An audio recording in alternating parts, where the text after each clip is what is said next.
Hello, everybody. Welcome to the Love Hour podcast. I am your host, MrsKevOnStage, and I am joined by my husband and co-host, the Kev on. Dang. You went through puberty right now. I did. The Kev on stage. Zay said that his voice cracked. He was so embarrassed. He was like, I was talking. It was like, oh. And he was like, oh. My poor baby. His voice keeps talking. Cracking. I told him recently, because his voice is getting he's 13, so he's going through puberty. His voice gets really deep. And so the other day I told him, when you talk to me, take all the bass out of your throat. Talk to me only in soprano. We are joined. I'm so excited to be back because the holiday, we dropped an episode over the holiday break, but we didn't record an episode. It feels like we've been a minute. So it does feel like we've been gone quite a while, but we didn't miss an episode. Shout out to consistency. The word of the year. We are joined this week by Morgan Johnson. And she's going to teach you how to cheat on your spouse and get away with it. Hello. It's not an opposite. She's gonna teach. Morgan Johnson is a relationship counselor and trust recovery specialist. And I am so excited for this conversation. You guys know I try to touch base with all of my guests at least once before they come on the podcast to kind of get a feel for this is why I love you. This is why I want you on the show. Hey, nice to meet you. This is why I love you. Yes. And this is kind of what I was thinking the episode topic could be. And I always have honestly, I should record those conversations because I have some of the best conversations with my guests before we're actually on the podcast. And Morgan's was, I just kissed the mic. It's my own, so I guess it's not that bad. It's not that bad. It's just your mouth. Yeah, it's still gross. Anyway, a stand-up comedy club mic like I did. I almost just melted right on the stage. I lost all my jokes. I started sweating. I was remember thinking how many people have kissed and licked and spit on that mic, and I was just like, I'll just die now. Yeah, that's how you feel. It was terrible. That's so gross. Anyway, I had a conversation. Church mic? That's even worse. They've been casting out demons. Get out of there. Sweating all over it. Ugh. And they never clean these on church mics. Never. The devil is right in here. Yes. You think the devil's he's in the mic. Smell. And he's in the feedback on the monitors. He's in the, Sorry, for sure. I'm taking over. Anyways, we have Morgan on the podcast. I'm super excited. I'm going to allow you to introduce yourself. Tell us how you got started and where you're from and all of those things. Yeah, so I'm Morgan Johnson. I'm from Austin, Texas. Hey, keep Austin weird. Yeah, always. I did my master's in 2011, so I've been practicing since about 2015 because I took some time off. I have a background in the music industry, so really, yeah, I was a tour manager and I play bass, electric bass, and drums, kind of. So hold up, big boy. I had this other life. You was slapping the bass, man? Yeah, you slapping the bass, man?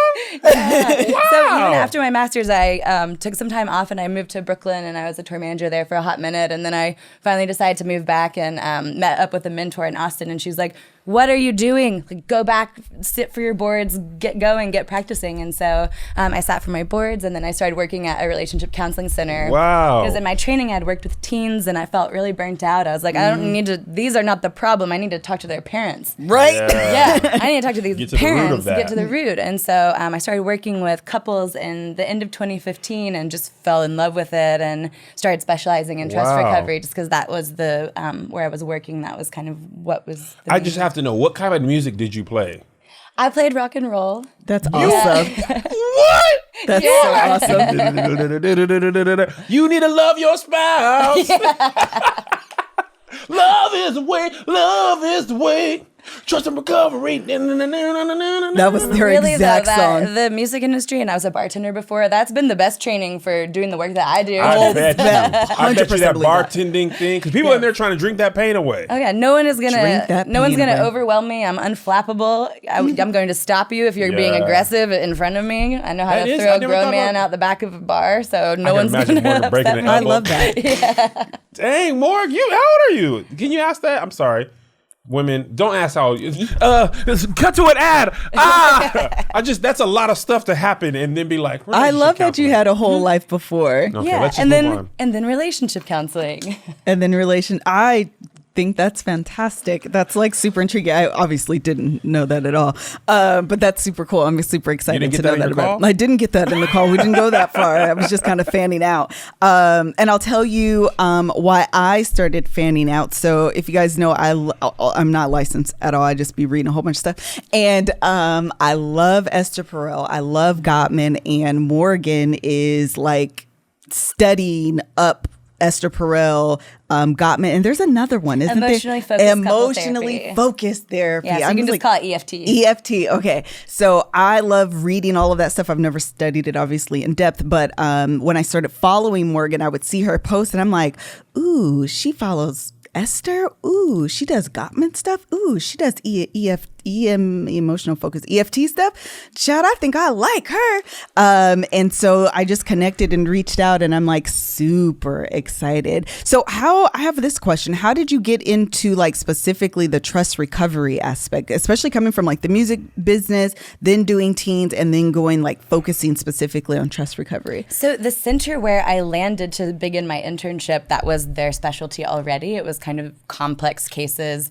My colleagues say I'm really best with like a dumpster fire, just like the more conflict, the more distress. And that was the way that I was trained. Gottman is a great model for that, as well as EFT. So I just luckily happened to just land in a great place where that was what we were primarily working with. That's cool. Did you have something you wanted to say, Kevin? I asked her how old she was. I just want to kind of move on. Okay. I didn't even hear you. No, don't answer. You didn't? No, I didn't hear you. God dang it. Now I brought it up again. Let's just move on, Liz. This or that, this or that. Okay, so let's do the that or this or that question. I'm super excited for this conversation. I think it's going to be fantastic. So anyway, we always start with a that or this or that question, which I haven't done in quite a while, I think. Did I do it the last time we were... No. Yeah, I didn't think so. Okay, let me see if I can find one. I started to look for one earlier. Today? Hold on. I started to look for one, and child, I got all the way sidetracked. Hold on. Okay, here we go. Let's do... Okay. You have the ability to return to your preteen school-age self. Ooh. Would you rather use this new ability to befriend and hang out with your son or your parents? Oh, this is a great question. That is a good one. You have the ability for only 1 week. With whatever option you choose, you go to the same school and be involved in one extracurricular activity that your son or your parents were involved in. The only rule is that you cannot reveal who you are in relation to. So you can't tell your son that I'm actually your parent. You can't tell your parents that I'm actually your child. Oh. This is a great question. It's so creative. Okay, guess first. Ooh, I feel like I would want to go as a kid and play with my mom, like play with your mom? Playground. Yeah, totally, and not let her know. That would be so wild. Yeah, I think so too. Yeah. Kev? I already read my kids' text messages, so I know what they be on. Actually, I don't really do that because I don't know what I want to find. Man, I think... It's weirder to think about it with kids. It is. I would really want to see what my kids act like at home, outside of the home. Like, man, what y'all be talking about? And are y'all cool? Do people like y'all? Are y'all bullies? Are you getting bullied? Because you know they ain't telling you the truth. They don't be telling the full truth. They be lying. Mm-hmm. But to see what my mom was like before she had kids, before she had to tell me to go to bed, like, what was she like at 14? Definitely parents. My dad was probably a nerd, though. He had them glasses on. Like, ooh, I play the sax. That's your answer? That's my answer. Man, I don't know. Because with my kids, I feel like I want to see like how, as a parent, how I raised you. Right. How you turned in. Like, what are you like at school? But I realized I don't know anything about my parents pre-me. Right. You know I have an idea of how my kids are, like by their friends and their choices and stuff like that. But my parents, they didn't exist to me until I was born in the world.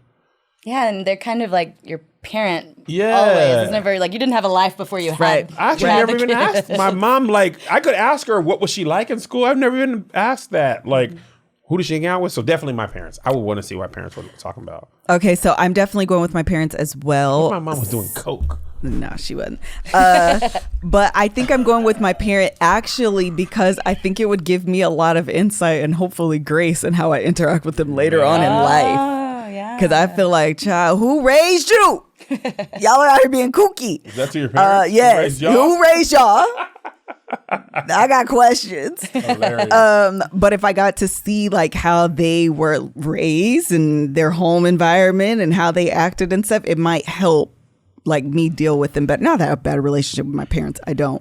But it might just help me understand is what I should say. Understand them a little bit better. That was a good one. Whoever wrote that. You that was a really good question. One of the things that I actually think sucks about being a preteen is puberty, because when you're going through puberty, your face breaks out, you sweat a lot, you feel like you have no control over your body, and it's just the worst thing ever. But Blume is here to help, child, whether you are an adult or a teen. Why? Because Hug Me deodorant by Blume is made with probiotics. Probiotics encourage you to make more good bacteria, and as a result, your body produces less bad bacteria. So BO doesn't exist. And you know, when you be a preteen, BO be a whole entire. I be going in the room like, bro, are y'all men? Listen, do you work construction? Did y'all hoop in here? I often have to tell the boys, go back into the shower and scrub under your arms and then come back out. What y'all be doing? And then put an antiperspirant on.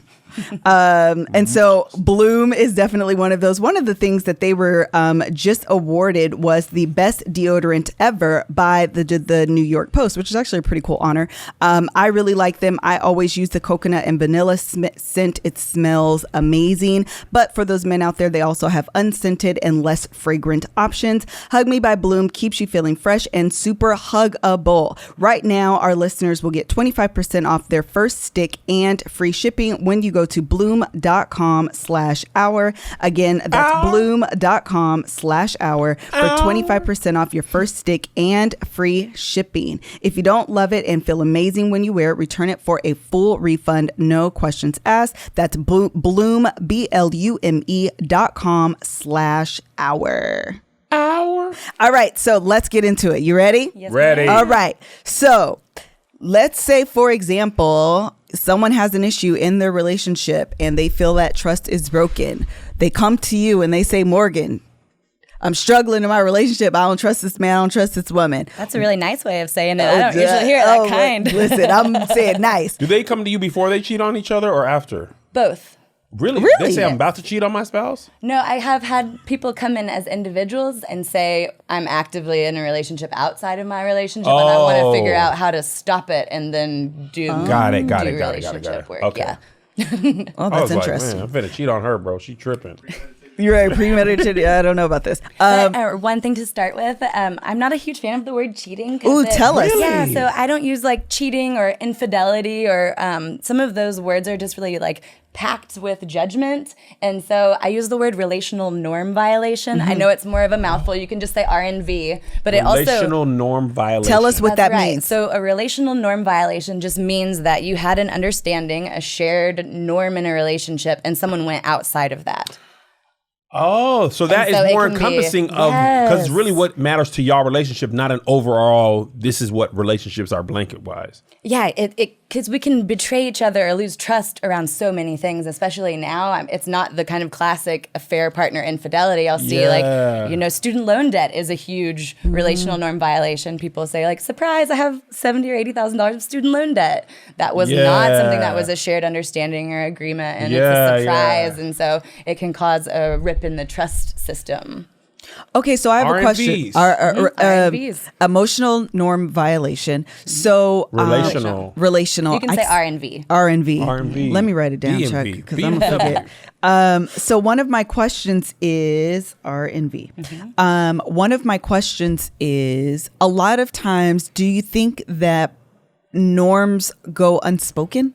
Yes. Like we actually don't enter relationships with expectations like explicitly stated? Yes, 100%. I wish that every couple that was going to get married would go in and do some almost preventative counseling, go in before it gets bad. The research shows that most people wait until 6 years when they've been distressed before going in. So 6 years? Yes, they wait too long. So most times when you're seeing me, that's it's a 7-year on inch. Fire. Yeah, it's so really you've already bad. built resentment and contempt and all that. That's baked into the... So I love it when people come in and they're like, we're just started getting together, or we haven't gotten married yet, but we want to make a solid foundation. That's the best, because then we can make sure and have those conversations, make sure that we have a shared set of norms and understandings, and then we can kind of edit those and evolve them as we grow by continuing to have those open conversations. There's no antidote for a relational norm violation. I can't give you an inoculation and prevent it. The best way that we can do that, though, is to keep that open communication, to be honest and transparent, and to emotionally attune with each other,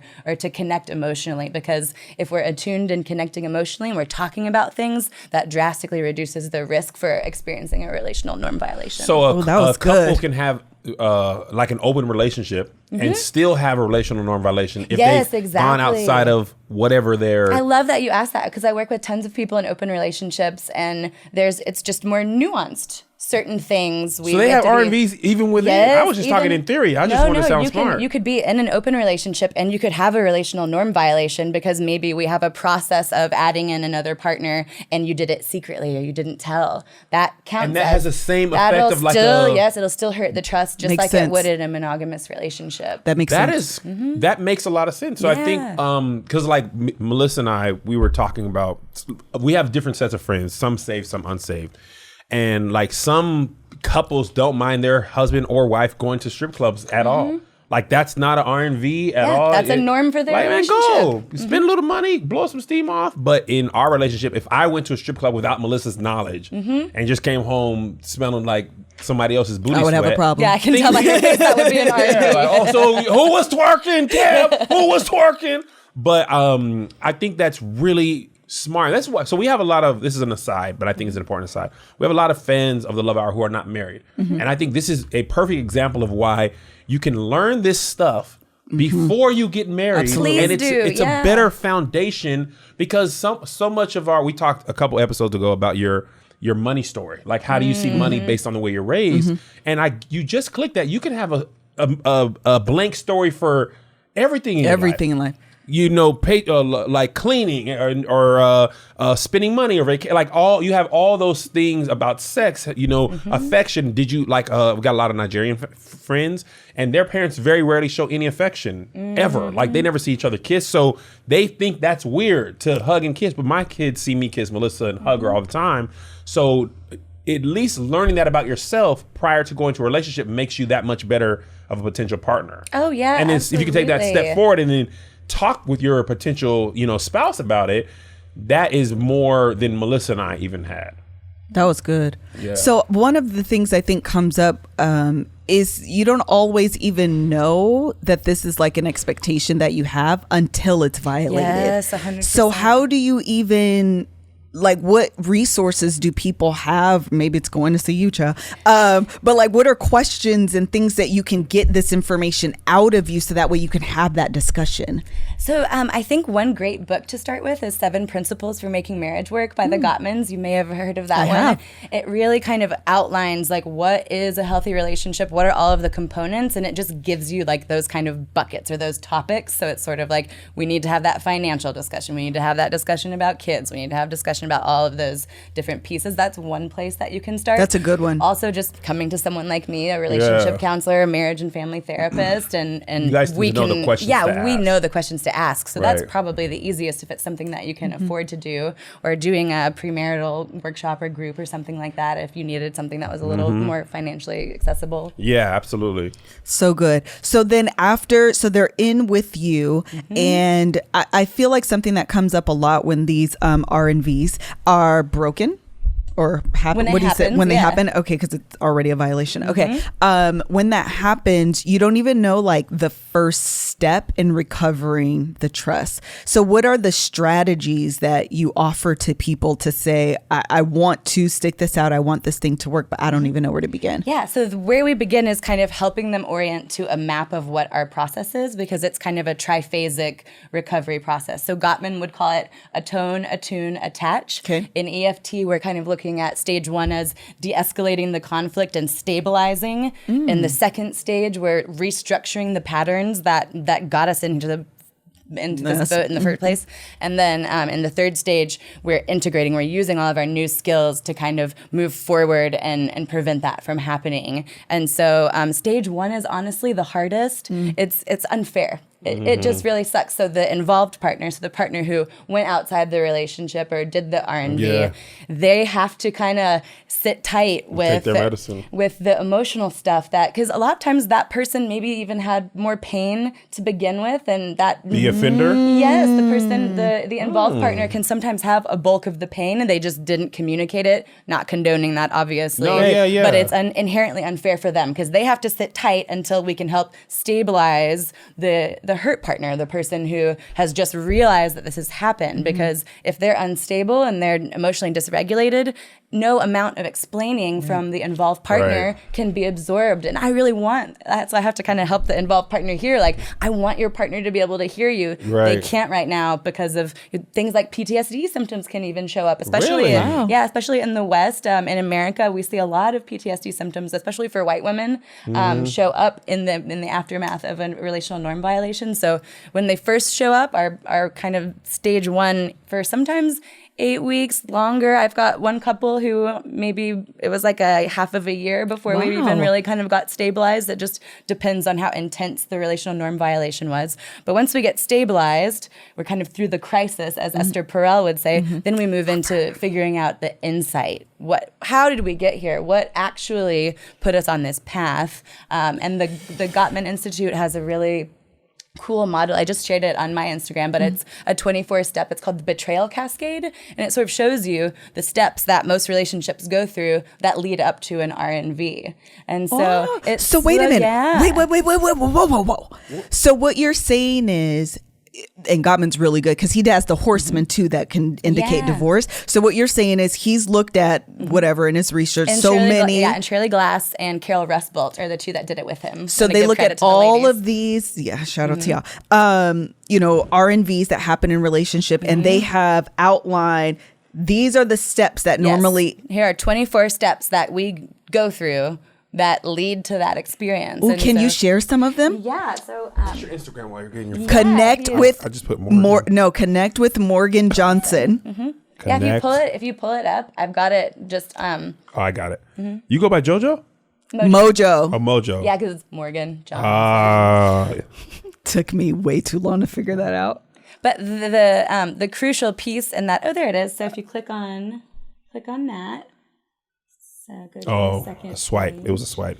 So it starts out with one person turning away or against the other person. So that means like if your partner is reaching towards you, you ignore them, you don't respond, or you turn against them. You're kind of sassy or mean to them.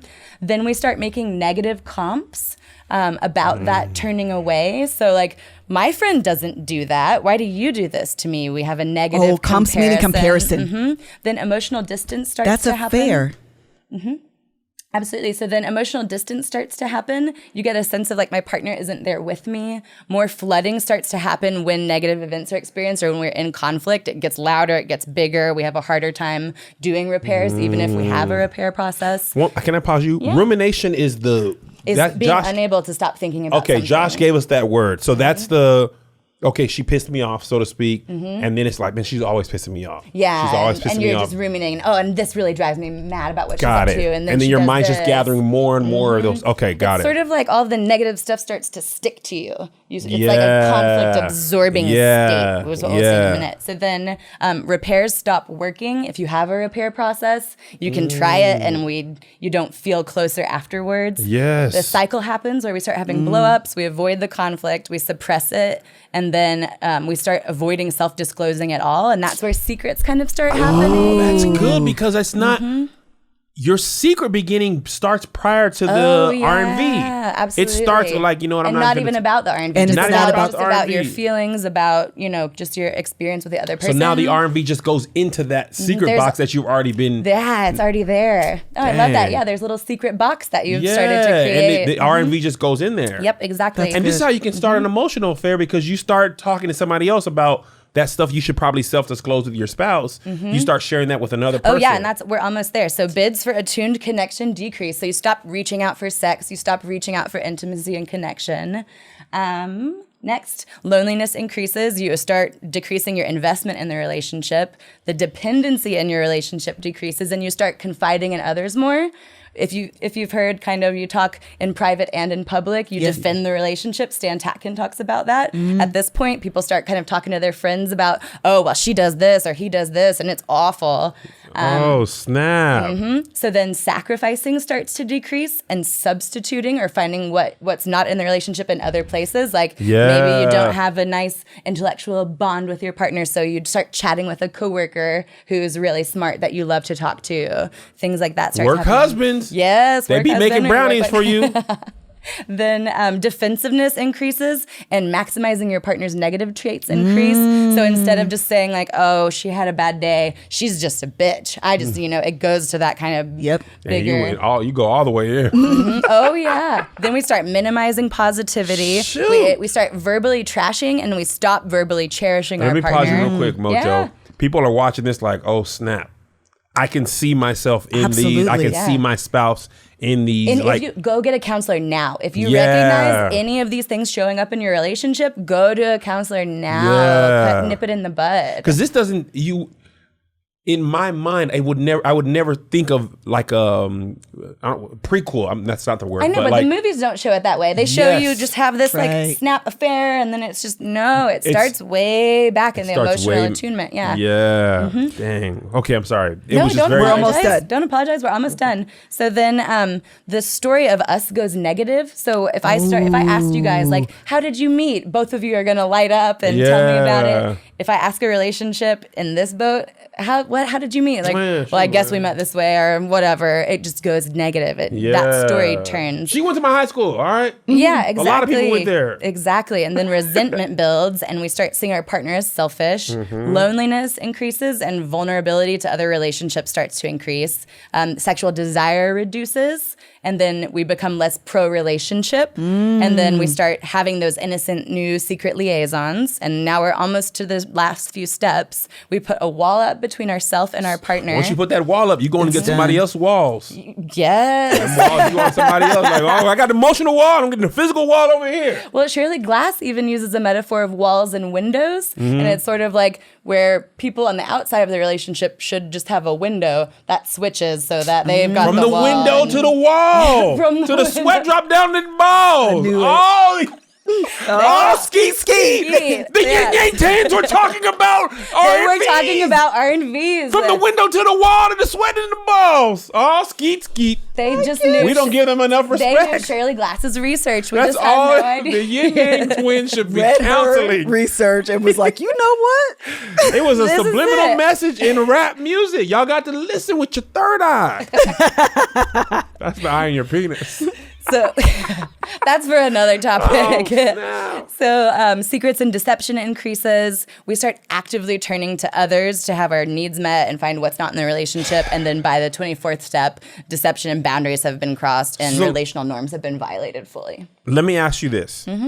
Obviously, everybody doesn't have to do all 23. Correct. How That's many just do you think of? Like, I could see one or two of these if you go too far. If you did like one or two of those behaviors? Yeah, dude. Like, is there? This is probably a silly question, but is there like if you're doing 4 or 5 of these, you might be more susceptible? Is it the more you do, the more likely you are? No, does it work like more that? of a flow chart, so it's less like factors associated with, and more of the like process or the flow. Okay, understood. But if you're looking at that first list of 10 and you're doing a few of those, that's why I'd say go ahead and get into a relationship counselor and make sure that you don't set yourselves up to go all the way. Because the last 14 are prophesying your future. Right. Because that's the way that, and you start to understand how, number one, how that 6 years happens, because you're not going to go through all 24 of them. I mean, maybe you do go through all of them in a year, but typically you maybe experience one and you're like, no, let me go back to my spouse. Let me try to work this out. Then you work it out, it doesn't work. So now you're at step 2. Then maybe you try and it just starts to build over time. And then you just find, which I thought this was so good. Why, when you said the involved partner ends up with a lot of hurt, but they can't speak because they've gone through all of that. And maybe they were the ones alone. reaching out and were feelings of rejection or whatever. They weren't met. Those needs weren't met. And now they've turned. Yeah. Involved partners don't do this because they're just bad people. This is because we've lost attunement. We've lost connection. I think a lot of times it's easy to get blamey, but really it's just a human thing that happens. Yeah. There's even a commandment about it, or two even. Right. Oh, so good. That was a lot of information, but that was I know. really. Tell me if I'm info dumping on y'all. No, dumb girl. No.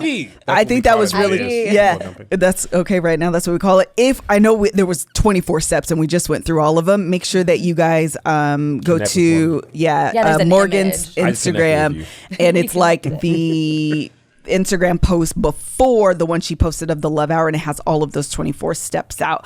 Speaking of steps, you want to make sure that you get your steps in, get your life together, exercise, do all the things. And while you're doing it, child, look cute. I've been wearing my Fabletics pants. She been wearing I ain't gonna lie. Religiously. I've been rocking these. Listen, Fabletics, send me some more, okay? I've been rocking these like non-stop in real life. The thing that I love about them is that they are comfortable and they are cute. I ask for nothing else in life. Comfort and cute. If you do these things, listen, what more can I ask? They allow you so much. They have so many things available. They have cute tops, pants, outfits. They have jackets, sports bras, everything that you need to go out there and have a really good workout session and feel great while you are doing it. It's already hard enough to get out the bed and go to the gym. The least I could do is get out the bed and feel cute on my way to going to the gym. Okay? New styles, collections, and prints are released every month, and there's a Fabletics 45-day workout guarantee. Sweat it out for 45 days, and if it doesn't perform, return it for a full refund. Fabletics is offering my listeners an incredible deal you don't want to miss. Get 2 leggings for only $24. That's a $99 value when you sign up for VIP. Just go to fabletics.com/love to take advantage of this deal now. That's fabletics.com/love to get 2 leggings for only $24. Also, free shipping on orders over $49. Y'all know it's the holiday season. Y'all can take advantage of that real quick, fast, and in a hurry and save yourself a few coins. International shipping is available, and there's absolutely no commitment when you purchase your first order. Again, go to fabletics.com/love. The other thing I want to tell you, I love when we have female-founded companies. As you know, Fabletics is a female-founded company. It's founded by Kate Hudson. I also want to tell you about LOLA. They are also a female-founded company. You guys know how much and how important. What? I didn't know that was Kate Hudson's company. Yeah. That's cool. Yes. That's Goldie Hawn, baby. Yes, it is. LOLA, though, is a female-founded company that makes products specializing and targeted with women in mind. This is so important. If you haven't listened to the For Women Only series, you need to listen to it, because what we learned is that when condoms and lube and all of those things aren't made with women in mind, we are at pH balance begin off, and that be causing all type of infections that we don't want, we don't need in our lives. We got things to do, and having an infection ain't one of them. And so when you have a product that's made with us in mind, it helps to aid and prevent those things from happening. So what you want to do, you guys know we use the lube. We use that lube. You can go to MyLola, for 30% off your first month subscription, visit mylola.com and enter Love Hour 30 when you subscribe. Again, 30% off your first month subscription. You're going to visit mylola.com and enter Love Hour 30 when you subscribe. So that while I know we said that was a lot of information, but honestly, I think it was so good, because I literally, as you were talking, you see dominoes falling. Yes. Like that's what you see, that this is how you end up from here, how you end up there. And sometimes it's hard to see. I think when you're in a relationship that has R&V, you miss those falling dominoes along the way. You just remember what was. And then you're confused, dazed and confused as to try to figure out how you got here. And so seeing that laid out, you start to, oh, I remember when that happened. Oh, I see when that happened. Oh, I remember. And then it all of a sudden it creates this bigger picture. Really, really good information. So once you're in this and we've seen, we're here with you. We've had this R&V. We recognize it. We want to rebuild it. Who's responsible? Maybe that's not a great word, but I'm going to use it anyway, for like rebuilding that trust. I would imagine the person whose trust was broken, that takes a long time to like lean in and say, I want to trust you again. So how do you go through that without making the other person, the person who or the person who did the R&V, feel like they're hostage to this mistake? They kind of can feel a little bit hostage to the mistake at the beginning, especially in stage one. And so we're giving a lot of validation and support, or the therapist is, and really letting them know that, like, I see the goodness in them and I see all of the good features in the relationship. I see the strengths. And so helping them to know, like, we have to get through this kind of painful period while your partner doesn't trust you, because unfortunately the best way to know if you can trust someone is to trust them. That's and hard. So it's really hard for both people. Can you specify a little bit more about what you were asking? So I think you answered it though. Okay. Definitely. You did. One of the things that you just said that I thought was really key, and we were saying before we started actually, was you gave the example of the canoes. the canoe? Yeah. So can you explain that? Yeah. So a metaphor that I like that a previous mentor gave me was when a couple comes in and there's been a relational norm violation, or they're just in distress. It's sort of like they're sitting in a canoe facing each other, but leaned all the way out. And so they know that if just one person leans in, they're going to tip into the water. So what has to happen is both people have to steadily and concurrently lean in to meet each other. Yeah. And that's how we grow trust. And so the path to do that, or what the science shows, like, how do we actually build trust? There's a really handy acronym from Gottman and Yoshimoto called ATTUNE, which is ATTUNE. And so the steps that we this is like just the 30,000 feet view, we increase the awareness. So your awareness of your own emotions, your own body, and your awareness of your partner's emotions and what's up with them.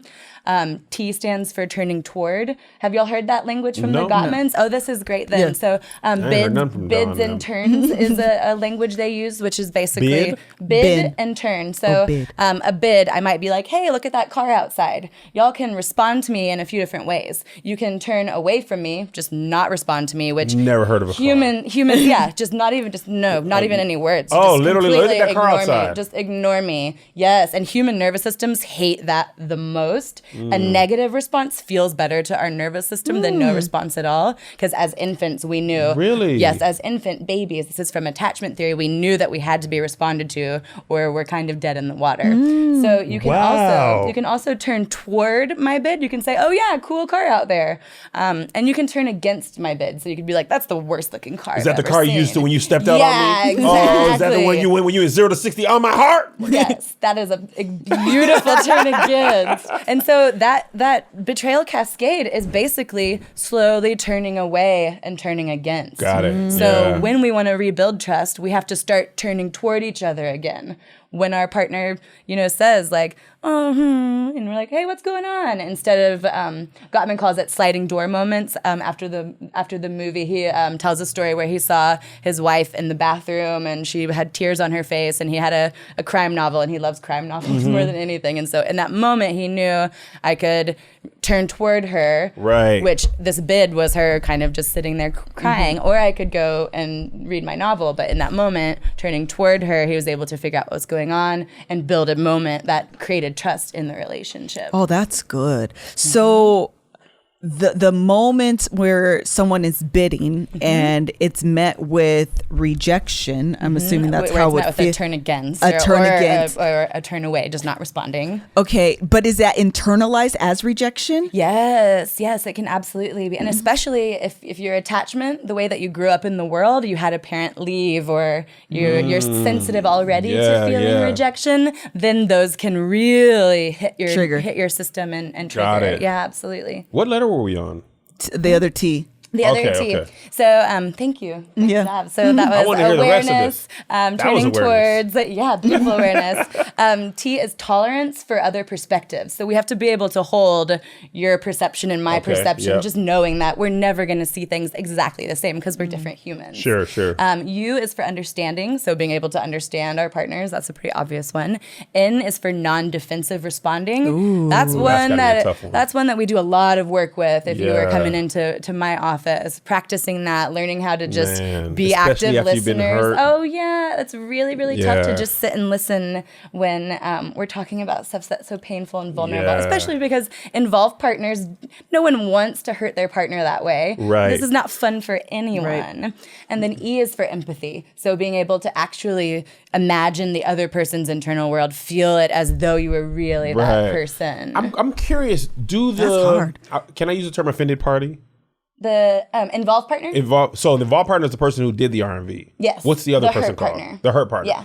Do you find that when you're doing this, does the hurt partner feel like you're taking their side? I was going to ask something similar. Because I feel like if Melissa did an R&V on me, would say Idris Elba, because it better be someone of that caliber. If you R&V me with the guy who fixes machines, I'm going to be like, come on, man, give me Idris, okay?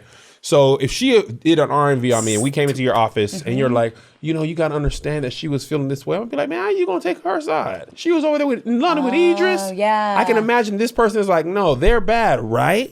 Right, Morgan? And so, come on my side. You're totally Tell them right. that they're bad so I don't feel crazy that they did this on me. You can also feel more like vindicated in your anger if I feel like you agree with me. Yes. And so it's a really delicate balance where, and I guess I should start by saying that I see the relationship as my client. So it's like, yes, there are people in the room. I get and that. I have a relationship with each person in the relationship, but the relationship is really my client. That makes sense. That's good. You can't really take sides. Exactly. Your job is to help fix the relationship. The whole. Yes. And so if they're asking me that, I'll even use, we call it immediacy when we're just giving feedback. I'll say like, hey, it feels like you're really wanting me to take sides here, and that's not going to help this relationship to feel better. I get why, That's good language. Yeah. It was. Because I would be like, dang.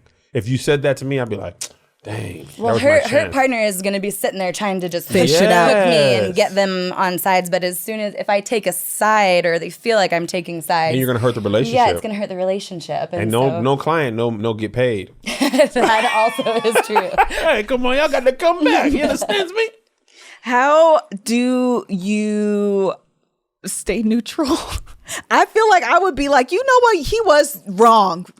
Yes, girl, he was. Well, part of it's doing your own work. So I've done a ton of my own therapy. I have my own therapist, and making sure that anything in my past that was of that flavor has been really resolved and processed. So you don't pull that into your so that my stuff doesn't show up in the room. Ooh, if you got an R&V on you, you're going to be tough to work with that day. Well, you're like, man, nah, my husband was stripping too, girl. Yeah, they both trash. I mean, I know you probably don't talk like that. No, I wouldn't tell them that they were yeah, girl. Anyway, woo, Chile. Chile.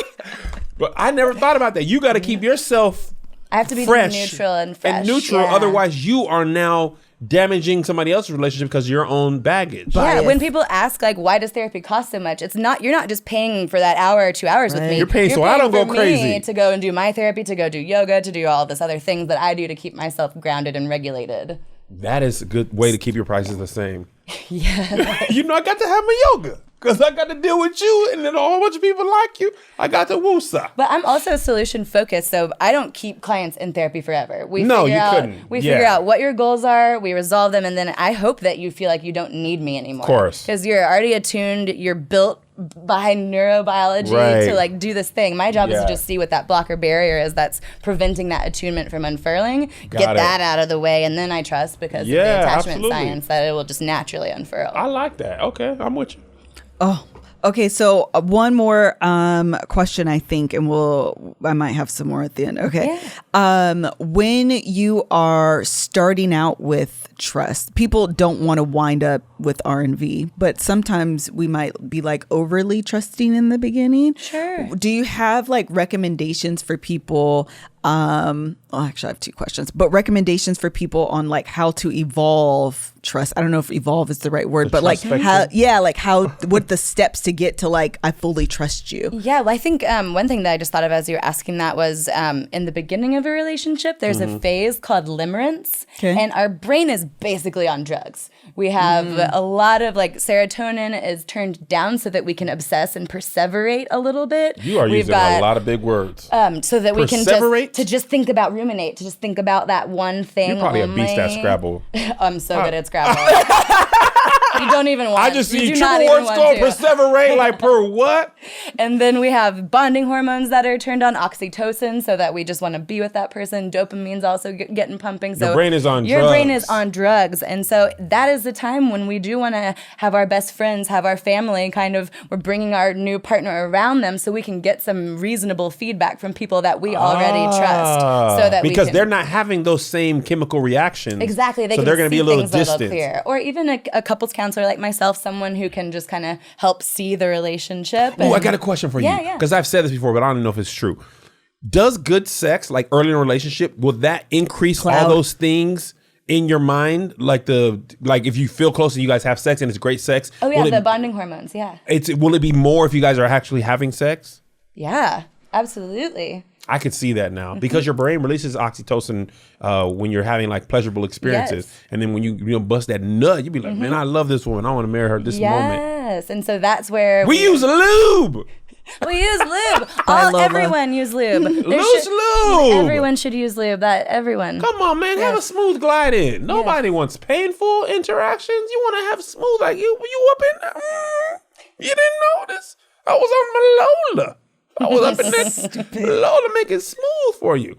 Anyway, I like that idea of keeping people around you to basically keep you honest because they're separate from you in the relationship. So how long does that last? Is it a time thing? It's usually 6 or 8 months, kind of depending. Is it really? Yes. So it's a long time. Months? That's why there is a kind of like, a lot of people break up at that period of time because they kind of come off of those chemicals. Your body's off drugs. Yeah, and you're like, oh wait, this isn't that great anymore. Wow. So we have to have something else in place to keep the relationship going, and that's where that bonding and attunement and the intentionality of keeping a relationship. That's why them old people old folks was like, you got to give them 4 seasons before you get married. And people were getting married 3. You had spring, summer, fall. Those are good seasons. You ain't been through no winters yet. Yeah.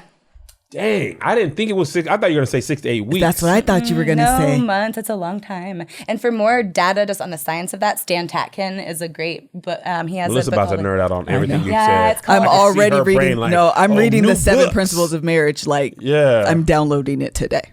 Stan Tatkin has a book called Wired for Love, and he has an audiobook called Your Brain on Love. And Your Brain on Love explains just the neurobiology of all of that and the psychobiology. Yeah. That's... I can see that. I didn't know it was like scientific. We just call that butterflies. Yeah. But it's literally like oxytocin, dopamine, science. and like neurons firing in your genetic makeup. Like it's not just a feeling like, movies like, oh, I had butterflies. Oh, yeah. Your brain's literally on drugs. You're high on love. A lot of those metaphorical things are really based in science, like a heartfelt sense of things or a gut feeling. We actually have brain tissue. It's called viscera that's wired around our heart and around our guts. That's why we say a visceral response. Yes, you have a visceral response. If you have a feeling in your gut, that's actually like the dorsal part of your vagus wired onto that viscera, and that's kind of associated with a brake pedal or like your parasympathetic nervous system. Your heart has the ventral part of that wired. So if you're feeling a heartfelt, that's the sympathetic part of your nervous system, that fight, flight, or the gas pedal. So that's a really real thing. It's not just, butterflies. That is like crazy. Right? Your body is literally trying to tell you, hey, chill, fam. Hit that viscera. We on that viscera now. We trying to tell you to chill. But that's also sometimes when you just said that, because again, listening to Esther Perel, she always says it's visceral. And I'm like, so I looked it up, and I was like, I get what she's saying, but it's a literal felt sense. Yeah, it's not just a metaphor. Oh, I like that. That was really good. Our bodies are so cool. They are, man. That human being, man. God was out here, bro. He was like, man, I'm finna Okay, so wait, we didn't go through all of the phases. So after you off drugs, child, then what happens? Then that's where the rubber meets the road and we really start bonding. And if you've heard of, Gottman has a model called the sound relationship house. Okay. It's sort of like building a house. So that's kind of where we start building the foundation. And then we kind of start moving up into our first conflicts. Around that time is when you'll kind of have your first conflicts and you'll start to figure out what the conflict cycle is in the relationship. Conflict cycle? Yeah, what in what's EFT, that? we would call, like, every relationship has a primary conflict cycle. So it's the more you do this, the more she feels this way, which makes her do this, which makes you feel this way, which makes you do this. And you're often running into that cycle. And so there's a few kind of main patterns. People will either move towards each other and kind of like attack, defend. They'll move away from each other and just like withdraw and be quiet and not talk, or they'll do a kind of combo where they'll like demand and criticize and then leave and then come back. And so, Are you tripping and you trash? I gotta go to work. yeah, I'm leaving. Then they come back, and so there's And another thing. yeah, those are the three kind of main conflict cycles. But if We could do a whole nother episode on conflict cycle. well, I think it's so beneficial, especially like at the beginning of the relationship, to figure out what our cycle is and agree that when it's happening, we stop it. Yeah. We slow down and we move into our repair process instead, because if we just let it happen, it's going to erode trust and it's going to decrease our attunement. What are examples of the repair cycle or repair? Yeah, a repair process. Yeah, so a good example, if you just search Gottman aftermath of it's called Aftermath of a Regrettable Incident, which I think is a really cute way of saying that. A regrettable incident.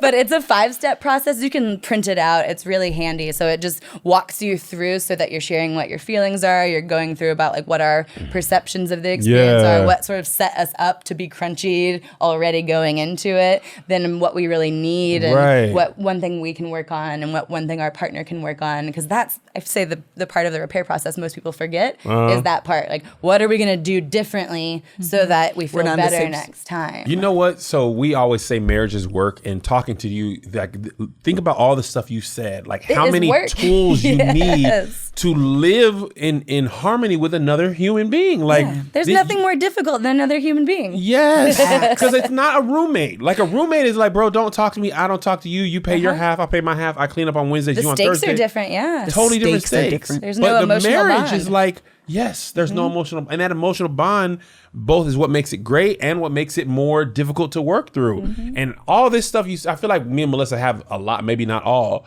but I don't think we had words for conflict. We definitely have a conflict cycle. When you said, I was like, man, this is how she trips. And most people don't. This is like pretty last 10 or 20 years we've gotten this wording language. For this? Yeah, it's from Sue Johnson.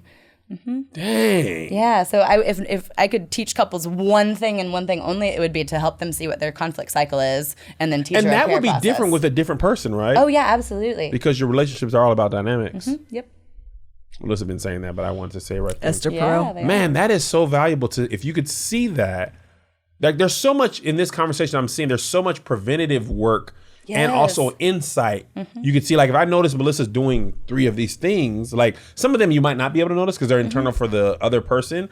But if you notice that, you'd be like, hey, what's Let's up? Talk, I'm feeling this. Yeah. And maybe that could prevent it from going on to the next, step in the proverbial flowchart. Yeah, so many times just not talking is at the heart of so many of these R&Vs. Yes. So I would imagine that people in a fragile state in their relationship would have a hard time talking because it might be met with defensiveness, or you feel embarrassed, or maybe you just feel ashamed for like feeling the way that you feel. So how do you model this conversation? Does that make sense? Okay. Yeah, no, that makes sense. So for part 1, sometimes there is like just within the person, emotion dismissing kind of quality. And so with a lot of couples I work with, they'll be concurrently working with individual counselors as well. So we're increasing that emotional intelligence and all of the kind of fluidity just with the language. But I love that. I'm really relational as a therapist. So I'm going to be kind of embodying almost like a mom or a parent. Sure, yeah. Like the clients are almost experiencing me bonding with them. And the way that I interact, the other partner can kind of see it. And I'll even have like, especially a lot of husbands will be like, okay, I'm gonna do my therapist. I'm gonna do the MoJo therapist language now. I'm gonna try it so they can kind of like hear what's effective because they see me de-escalate their partner and they're like, how did you do that? I want to be able to do, how'd you calm her like that? That'd be a valuable tool in everyday life outside of the R&V. Just like, man, she's tripping right now. I got to de-escalate her because you can't say calm down, relax. Has anyone ever calmed down in the history of anyone saying calm down? Like literally, you would think that word helps. It's the worst thing you can say. I thought about it, but I'd be like, man, that's not gonna work. So can you give us one takeaway here that people can do if they're like, I want to have this conversation, but I don't know how. And maybe you can't because it's so unique. You just did it beautifully. What'd I say? I want to have this conversation, but I don't know how. Slice it thinner. So if you say like slice it thinner. Yeah. So if if one person has a feeling, I'll say like, can you share that feeling with your partner? And they're like, nope. I'll slice it thinner. Tell me what it's like imagining sharing that with your partner. And so just describe. Yeah. So they'll say it to me because it's just we don't have that same bond, and so partner can hear it, but it just feels different if that I turn mediation and share key is like so different. Having a person, Melissa and I have had so many times. Melissa and I. And Greg and his wife, Mel, Melissa's sister, will have couples conversations. And so many times I'd be like talking to Greg, but talking to Melissa. And she'd be talking to Mel, but talking to me. And then Greg be talking to me, but talking to Mel. Yeah. And it'd be like, sometimes it's just easier not to say it directly to the person. And I feel like this is why I tell people about therapy when they ask if, certain advice. It's like, first of all, a therapist asks certain questions that uncover the root of your thing so much quicker and easier than a regular person. So they're literally trained. You are literally trained. Like when we took my son, she was to the meat, and we was all crying like, "Dang, girl, what's your time? Like, we only got 40 minutes in here. Boom, boom, boom, boom. I'm crying. You know what I mean? And I think that's because a lot of times you don't even know your own feelings, and you don't know the question to get you to express that until you do. And the other part is just having a neutral person can allow you to say things you can't say. Because the thing is, if I tell my wife something that upsets her, she's going to be upset. If I tell you, she can hear it with a little bit, that one piece of separation takes that little distance takes the edge off, and she might be able to hear it a little more. And then I can take what you said and I can reframe it. So you can say, I'm so pissed, and I'm like, I'm hearing that you're really scared. You're terrified, and this feels really vulnerable. Then the partner's like, oh, that's how they feel underneath. Okay. Emotional. So listen, feeling. MoJo, listen, Morgan. I've been waiting for an opportunity to say this because I wanted to say it a couple minutes ago. That one of the things that I've been really big on here recently is an emotional wheel. I'll post it because people have been asking me. Don't forget, Melissa, I'm going to post it for y'all on the Instagram. Oh, the rainbow wheel? It's a rainbow wheel. I know exactly which one you're talking about. I think it's great. Yeah. I love it. Part of the reason I even started looking at it, you use emotional intelligence, and that's beautiful phrasing. I love it. Is that we often only have or can identify two feelings: happiness and anger. That's it. That's fair. That's it. Yes. I'm either happy, I'm not happy, I'm mad, then that's it. And so what I literally but the wheel has like all of those options. Yes. And them root issues are the root feelings. Like when you said pissed, I heard vulnerable, scared, angry, and all that. But men, we have even less words than y'all. Yes. And a lot of times, a lot of times I'll say like, does that feel scary? And they're like, no. I ain't never scared, cuz it could be whatever. Because I'll fire on fear. Yes. And so that's why I have to kind of explain that like anger is a secondary, it's a reactive emotion. So it's always on the surface. The only time it's a primary is say like a mom is lifting a car off a baby or something like that. Then it could be primary. But every other time we scoot it over and there's sadness, loneliness, fear, and isolation. We don't have, not only do we not have like the language to say that, but even if you were like loneliness and I'm like, no, I'm mad, it's because I really don't even know how loneliness feels because I've identified it as anger. I don't know how rejection feels because I've identified it as anger. Like you don't even know how it feels. So I've studied this wheel, so to speak.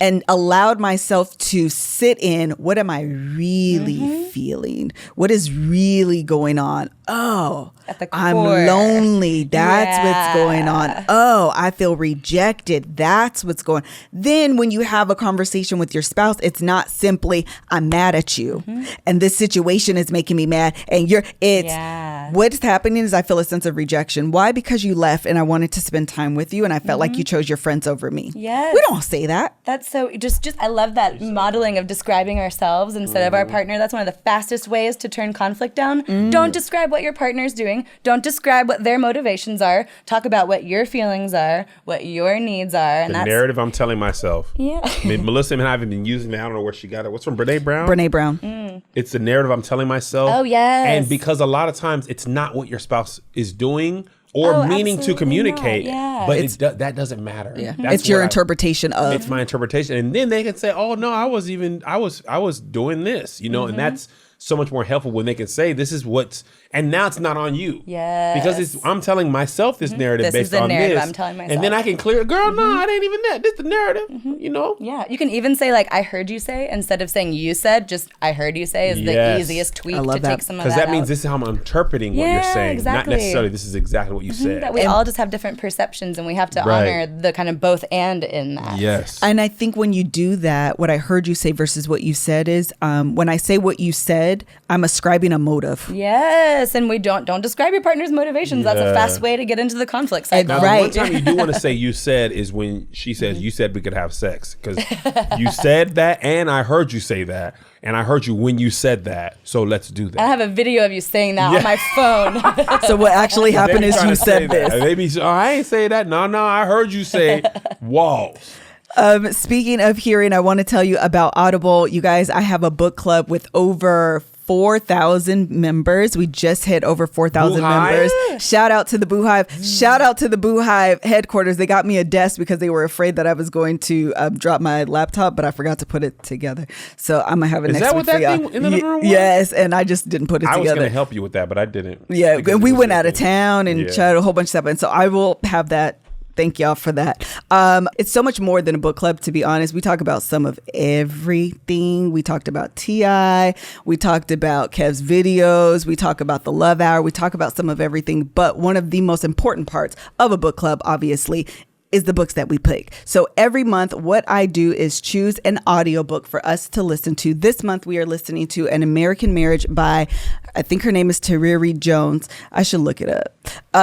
It is called An American Marriage. It is a great audiobook to listen to because it has the makings of a good, juicy drama. It has a couple that was once happily married. Then an event happens and changes their whole world. Incredible. There is a relational norm violation that happens later on in the audiobook, and the outpouring of that is kind of the plot of the book, of the audiobook, so to speak. It has been really good, really juicy, has generated really good conversations in my book club. So you definitely should join. And even if you don't join, you definitely should get your subscription to Audible, because they have amazing ways for all of us to stay connected and fulfill our New Year's resolution to listen to more audiobooks through the year. You know, we always start at the beginning of the year. We're going to audio listen to so many books in the year. We never do it, but Audible makes it really easy for women and people that are on the go, busy. We got lives to do. We cannot just sit down and read a book. I can't, because I don't have time for that. So the opportunity to listen while I'm cooking, while I'm cleaning, while I'm getting dressed for the podcast, all of those things makes it really, really easy for me. Right now, for a limited time, you can get 3 months of Audible for just $6.95 a month. That's more than half off the regular price. Choose one audiobook and 2 Audible Originals absolutely free. Visit audible.com/lovehour or text lovehour to 500-500. Again, that's audible.com/lovehour or text lovehour to 500-500. That's audible, audible.com/lovehour or text lovehour to 500-500. When you go to audible.com/lovehour, make sure you choose An American Marriage and then join the book club. Okay, so we got some questions for my book club. Shout out to the book club before we started. So let's answer those. Does everyone deserve a second chance after a norm violation? That's a good question. I'm inclined to say that it just depends. I think it's really hard that's a really hard question to answer. It also depends if we're on a second chance or a third chance or a fourth chance or a fifth chance. I'm kind of inclined to give a second or third chance if we really were bonded and had a really good relationship. We want to keep the relationship together. There are times where someone will show you with their behavior that they are not going to change. And I don't think you want to give chances if someone is not embodying apology. A real apology is a behavior change. So if someone is just saying words to you again and again and they're not changing their behavior, then that's where you want to kind of step back into that, what we'd call discernment, or deciding like, is this the relationship for me or not? Embodying an apology was a really good language. That's the secret sauce in the work. Sometimes I'll have an involved partner say sorry 100 times, and it's not until they can really feel it and cry and show their partner the remorse and the regret and the sincere visceral sense of that emotion that we can move forward. Ooh, that was... Be good indeed. That was good. Next question. How do you know when to throw in the towel? That's also super it's kind of the same. It's really personal for everyone. I think I told you there's only been a few relationships I've worked with where we've decided like this wasn't the right relationship for them. I think I'm really optimistic in the work I do because I've seen so many people heal through it, especially if we're talking about relational norm violations. When do we throw in the towel? I would invite people to give it a lot of time, especially if you're working with a good a trust recovery specialist or a counselor who really knows their stuff. Then there's a good chance that we can actually save the relationship. I think there's a misconception that this breaks relationships up. More times than not, they stay together. I have a question. Go for it. Do you ever feel like LeBron when you start off with a relationship that seems insalvageable and then you save it? Do you ever be like, boy, I'm out here. Yes. MoJo, it could be whatever. I dunked on that relationship. Oh, I've dunked on some relationships. Yes. You got a triple-double? Like, really, though. No, it's really fulfilling work because people come in the most hopeless they've ever been in the relationship, sometimes hating each other, feeling completely broken, feeling PTSD, and then we come to a place, maybe 6 months, maybe a year and a half, depends how good I'm working, where they start to move towards each other again, and the relationships actually get better. I've heard that a lot. Yeah, because they actually understand each other finally. They attune and know what they need from each other so that they're getting their needs met. So the relationship feels better than it did before. I never really, I've heard that a lot, but I never thought how that could happen. But now understanding how they got there and realize it's, because I used to think maybe naivete, it was just about the act. I just wanted some other butt. Yeah, and that just butt like was this boring. thing just happened. Yeah. You didn't, none of those things was like the sex is bad. It's not new sex. It's a whole host of other things. So if you start to, I can imagine you start to unpack those other things. Now you maybe have uncovered another level of yourself and your partner, and maybe you even feel closer as a result. Oh yeah, absolutely. R&V can bring you closer together. I wouldn't recommend starting there. Yeah, that's not my favorite way to bond. Right. Wouldn't recommend that. Right. I think Esther Perel even says something like that because they ask her like, are you pro R&Vs? And she's I heard that. No, I'm not. I wouldn't recommend it. Wouldn't recommend it. Yeah.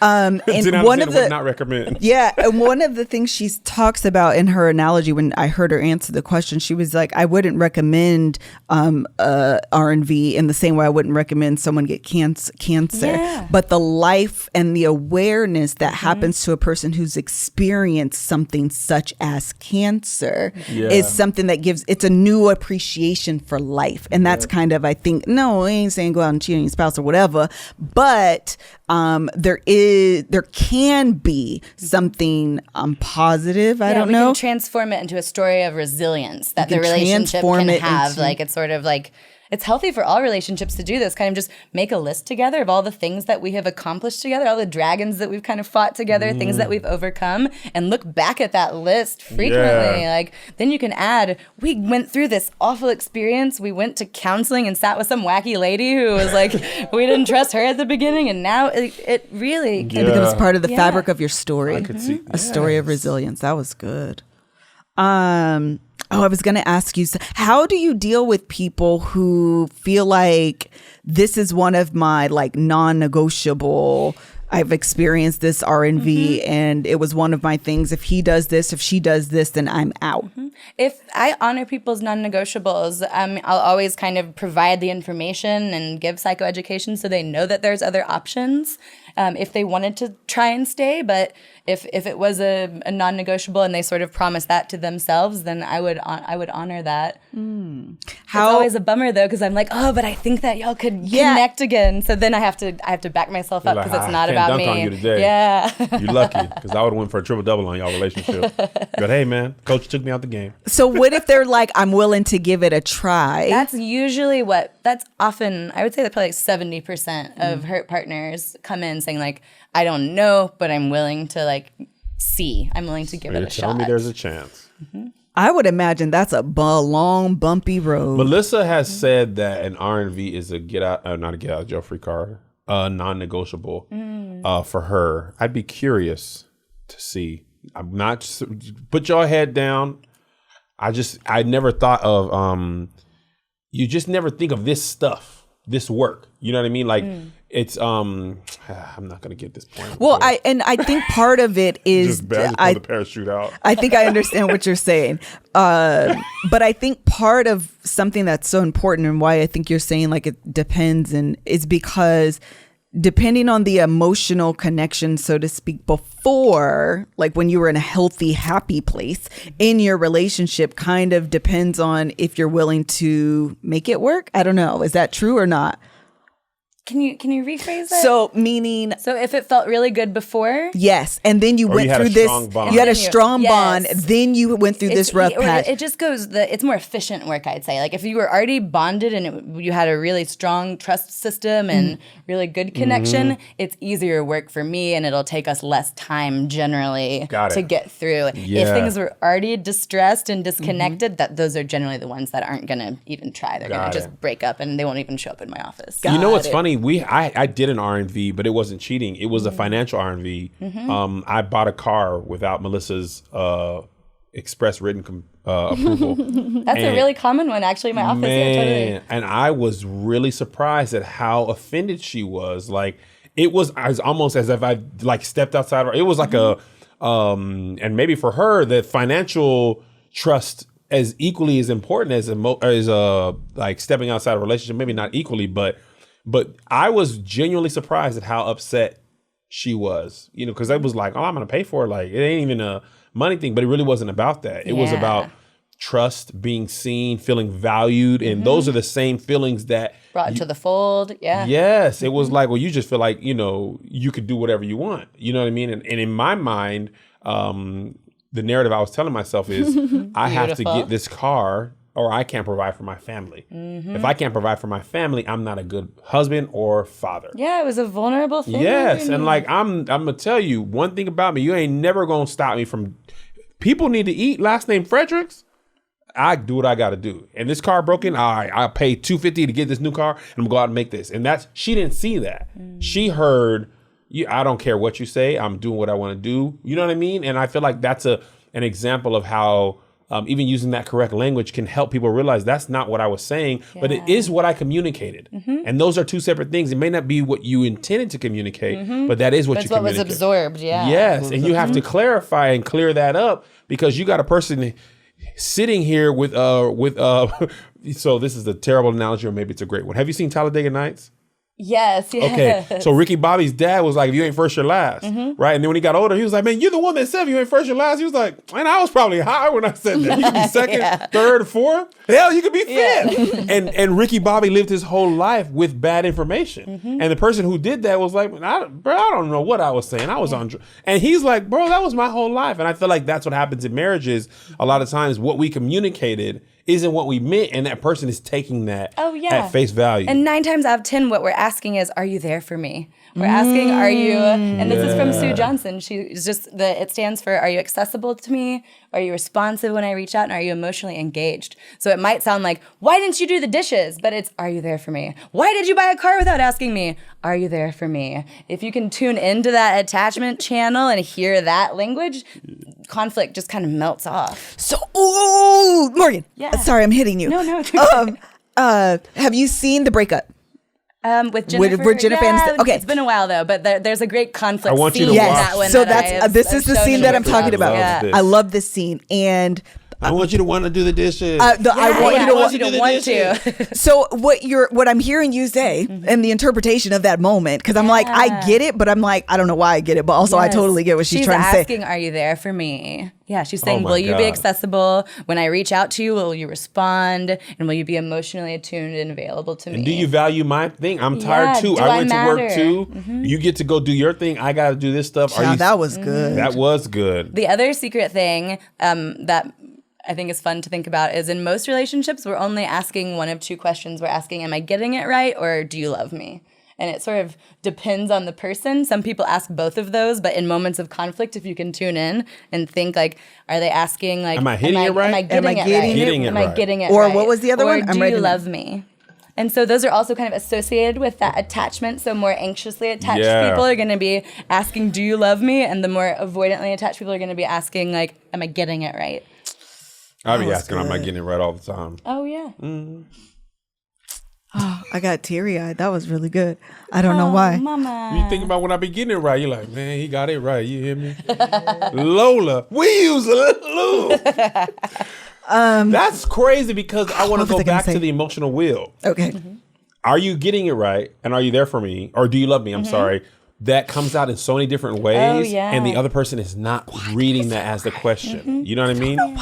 Do you want to express what do you think got to you? Well, we also just talked about two of the most vulnerable components to our hearts. So, like, if it resonated for you, it might just have touched a little neural network that has some emotion in it. It's so normal. I ain't even crying, bro. You just touched my neural network. I don't even know why. It was so random. Yeah, just make room for it.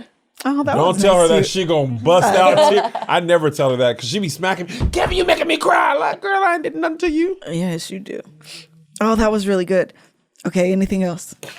I don't know what happened there. I know. That's why I'm like, I don't know why I cried. It just Are you was feeling like, that I'm not there for you or feeling that I am there No, for I you? just really like those questions. Those questions were so good you start crying? Like, I love these questions. Oh my God. I love them so much. Oh, I wore a smoky eye. I can't be crying like this.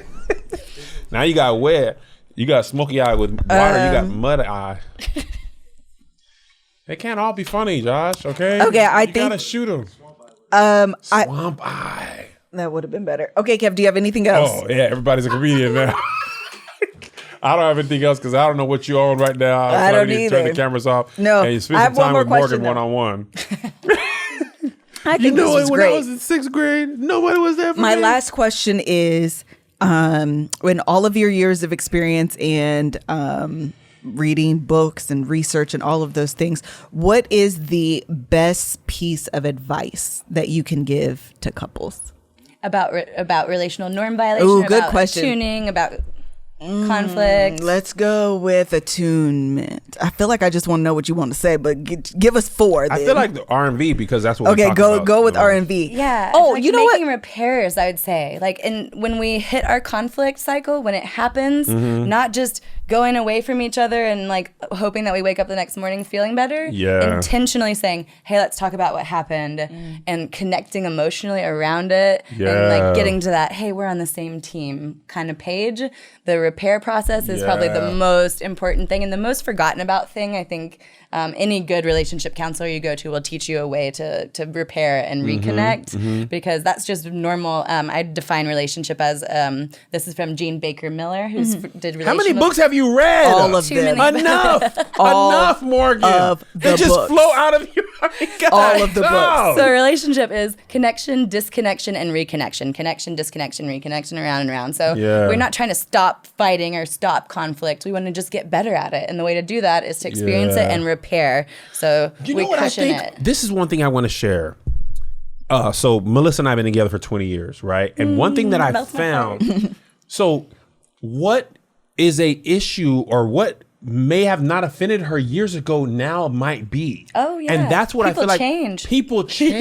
Yeah, we grow And what- together. yes. And what people don't understand or maybe they underestimate is how hard it is to to adjust to somebody that's never affected them that way before. Right. And you're genuinely like, what? I don't. Yeah. What? The first 100,000 times I did this, it was fine. Yes. But now, yeah, because our partner has evolved or has just different season in life. Hormones change us. There's all kinds of things. Culture. Life happens. Well, Melissa's parents got divorced. She had kids. We moved here. I got fired. Like in each of those pockets of life, like the more near we were to the regrettable incident, the more raw those potential emotions were. So when I got fired at Key Bank, regrettable inciting incident is a better word for what you're describing. Because she said it. Yeah.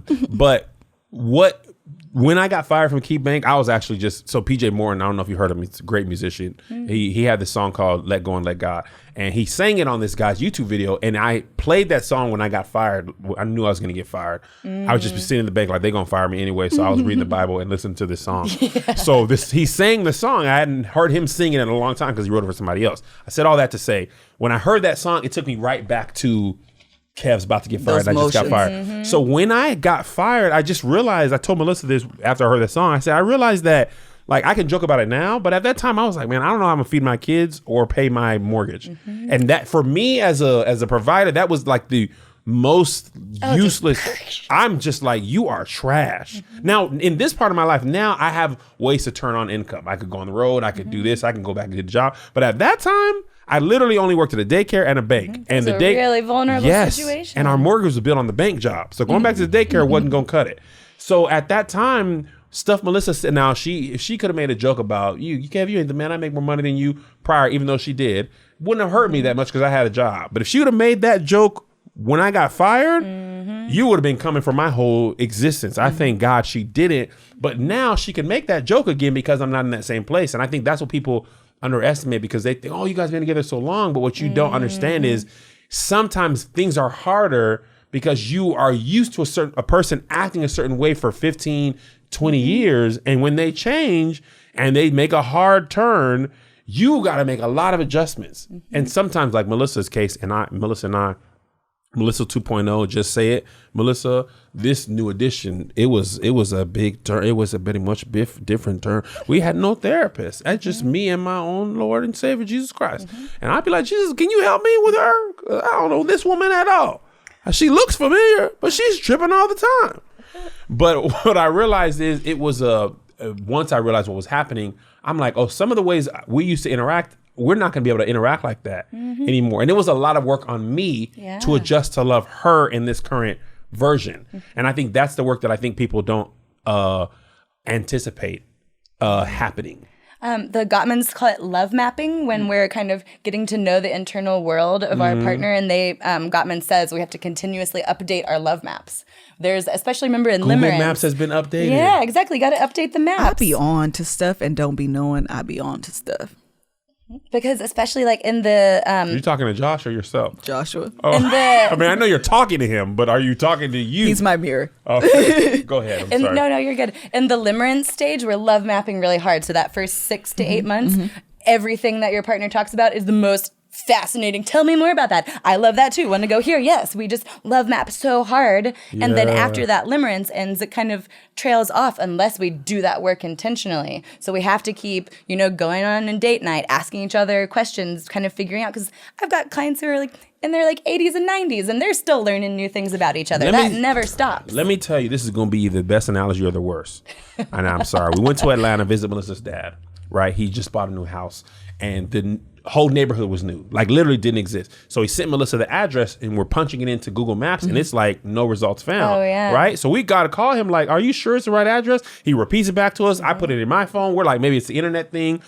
Address is not coming up. No, that's so he's a great like, you know what? analogy. This part of the map doesn't exist yet. So he had to send us to another address that was close to his house. Yeah. And then he had to come out and meet us and then follow us into his address. I like this analogy. And that's what love mapping is. Sometimes I'm changed so much. This ain't even on the map. I'm gonna have to come out from this map place and meet you here. Send a carrier pigeon to let you know that and walk you to my house because they're still right now in his house. There still ain't no map there, but we know how to get there, and that's what love is. Yeah, thank you guys for tuning in. I'm Dr. Phil McGraw. Wait. I want to say. No, man, that was it. No, you did good. I want to. Okay.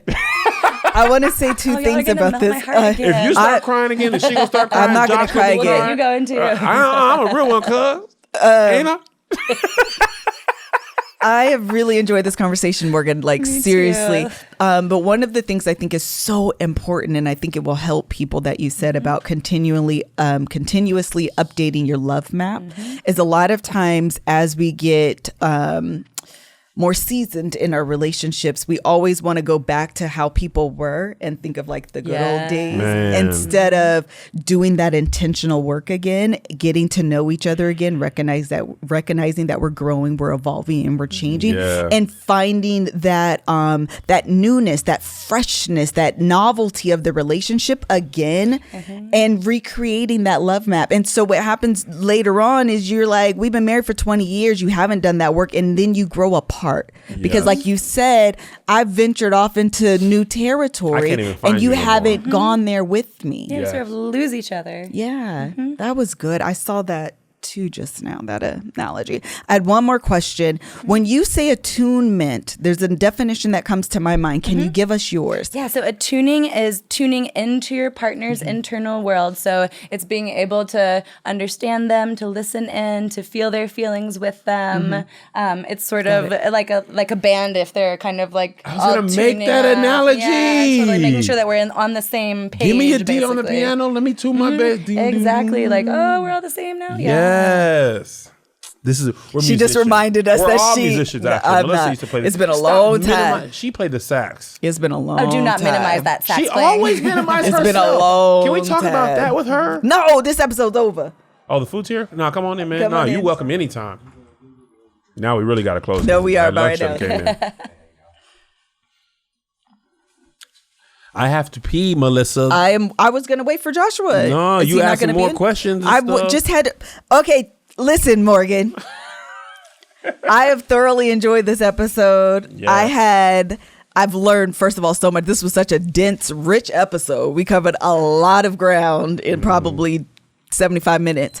It has been amazing. Thank you so much. Thank you so much for having me. It was such a treat to come. I've had a great time. So can you tell the people where they can follow you? Because I know they're going to be like, listen, she gave us a lot of information. Let me follow her right now. Yeah, at Connect with Morgan Johnson on Instagram or connectwithmorganjohnson.com. Okay. And you are in the Austin area. Yeah, I'm in Austin, Texas. ATX. Are you hookup horn?